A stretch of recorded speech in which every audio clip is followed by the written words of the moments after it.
Alô, alô, pessoal! Bem-vindos a mais um Ficheiro MBL. Nós já escrevemos um roteiro antes sobre a situação caótica da América Latina.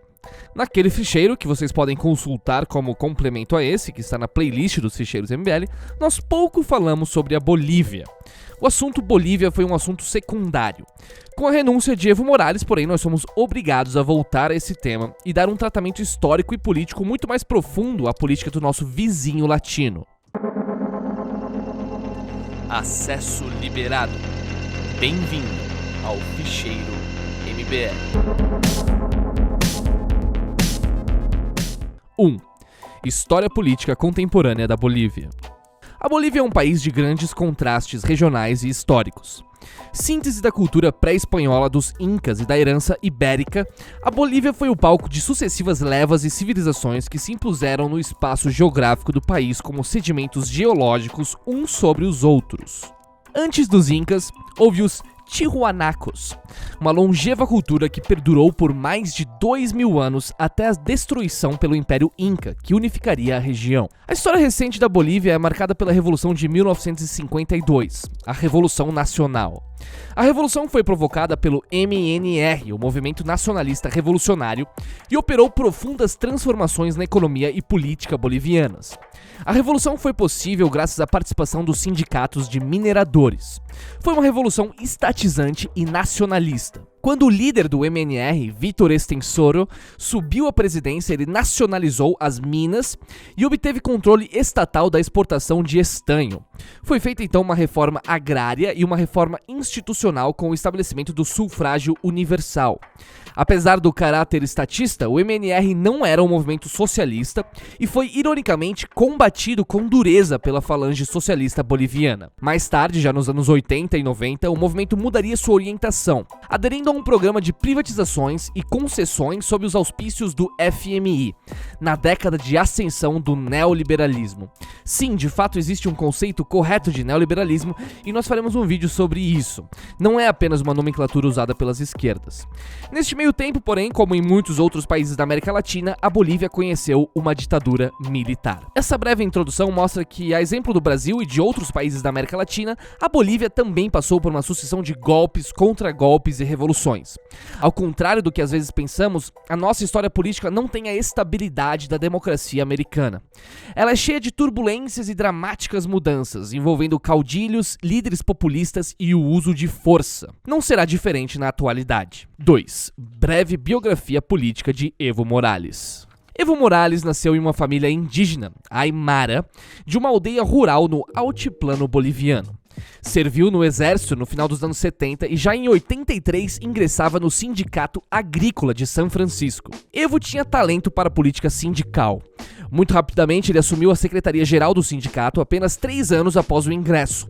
Como líder dos cocaleiros, Evo defendeu o trabalho dos plantadores de coca, o que lhe habilitou a assumir o cargo de deputado em 1997, representando o eleitorado de Carrasco, Cochabamba e, não ironicamente, Chapare.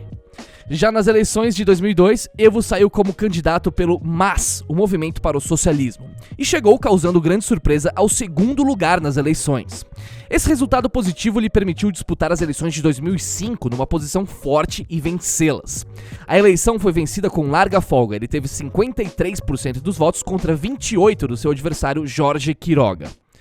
A ideologia do MAS é socialista. Eles defendem um caminho de transição rumo ao socialismo e consideram que o capitalismo é essencialmente um sistema desigual e perverso. Economicamente, a gestão Morales adaptou a fórmula de uma economia mista, com o aumento da taxação na indústria boliviana e a aplicação do excedente em programas sociais de redução de desigualdade e redução da pobreza. Os índices de crescimento boliviano foram muito expressivos, o que concedeu a Morales uma grande força eleitoral, permitindo que ele consolidasse no poder. Politicamente, entretanto, o governo Morales é acusado de fraudes e corrupção desde a primeira eleição. E os fatos atuais nada mais são do que a culminância de uma tendência autoritária inscrita em seu governo desde o princípio, coerente com a ideologia antidemocrática do MAS. 3. Bolívia, um momento de caos. O primeiro motim ocorreu em Cochabamba, depois nas cidades de Sucre e Santa Cruz. Por fim, os policiais da capital, La Paz, também aderiram ao motim. Os motins policiais motivaram Evo a declarar que estava havendo um golpe articulado por parte dos setores cívicos radicais. Entretanto, a OEA, tendo enviado equipe técnica para auditar as eleições, encontrou diversas irregularidades no processo eleitoral. Além disso, a possibilidade do quarto mandato de Evo já havia sido estabelecida por uma controvertida decisão dos tribunais superiores da Bolívia. Não sem surpresa, a presidente do Supremo Tribunal Eleitoral da Bolívia, Maria Eugênia Quispe, renunciaria e seria presa. Evo ainda quis salvar a legitimidade do governo ao prometer renovar a justiça eleitoral e começar uma nova eleição. O exército deu o ultimato através do general Williams Kalimann. Isolado, Evo renunciou e fugiu para o México, onde foi recebido pelo presidente depois de uma odisseia difícil de fuga, contada com detalhes na matéria do El País citada na fonte desse ficheiro. Após a renúncia de Evo, assumiu a presidente Jeanine Áñez na condição de governante interina. Tendo assumido, o governo interino passou a tentar conter as manifestações, dessa feita realizadas pelos apoiadores de Evo, mostrando que apesar da renúncia, o ex-presidente possuía uma sólida base de apoio e militância, especialmente entre as comunidades indígenas e entre sindicatos. Para operar a transição, a presidente interina Jeanine Áñez anunciou que haverá novas eleições. Os partidários de Evo Morales, por sua vez, bloqueiam as estradas bolivianas, ocasionando falta de víveres e produtos básicos. La Paz se vê refém da precariedade ocasionada por esse bloqueio. Por sua vez, as forças policiais se chocaram com os manifestantes e 8 deles foram mortos em confrontos na ponte de Cochabamba. Não se sabe bem a versão correta da história. Os manifestantes alegam que estavam fazendo um protesto pacífico. Os policiais dizem que eles estavam armados de escopetas e explosivos. Em números de mortes, os protestos da Bolívia já ultrapassaram os do Chile, com 23 óbitos, segundo um balanço da Comissão Interamericana de Direitos Humanos da ONU. A ONU, por sinal, denunciou a violência policial contra os apoiadores de Evo, distinguindo-a da anterior.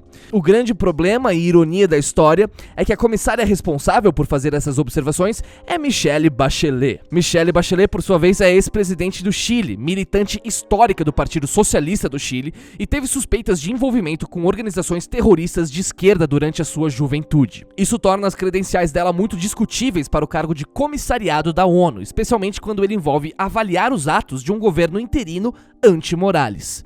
Em todo caso, está fora de dúvidas que a situação lá é realmente dramática. Mesmo o anúncio dos presidentes do Senado e da Câmara de iniciar o processo legislativo para novas eleições não parece ter aliviado a pressão política lá. Nesse sentido, o gesto de renúncia, que até surpreendeu alguns analistas, pode ser interpretado também como um importante passo estratégico e revelar uma certa inteligência política.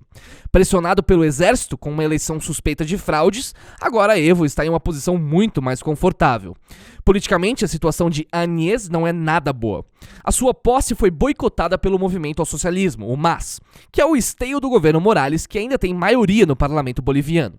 O famoso filósofo marxista Slavoj Žižek escreveu um artigo acusando o governo interino de golpe e taxando-a de supremacista religioso branco por conta dos conflitos ocasionados pelo culto a Pachamama. Fora do poder, agora é Evo quem pode atiçar a massa dos seus apoiadores contra o governo interino. Ele passa a ser o denunciante de crimes contra a humanidade e pode apoiar um aliado fiel para as futuras eleições. Se por um lado Evo perdeu o poder, aqueles que o conquistaram estão a cada dia percebendo como é difícil mantê-lo em um país instável, permeado por conflitos e cindido em uma polarização violenta. O cenário político da América Latina tem sido muito difícil e turbulento.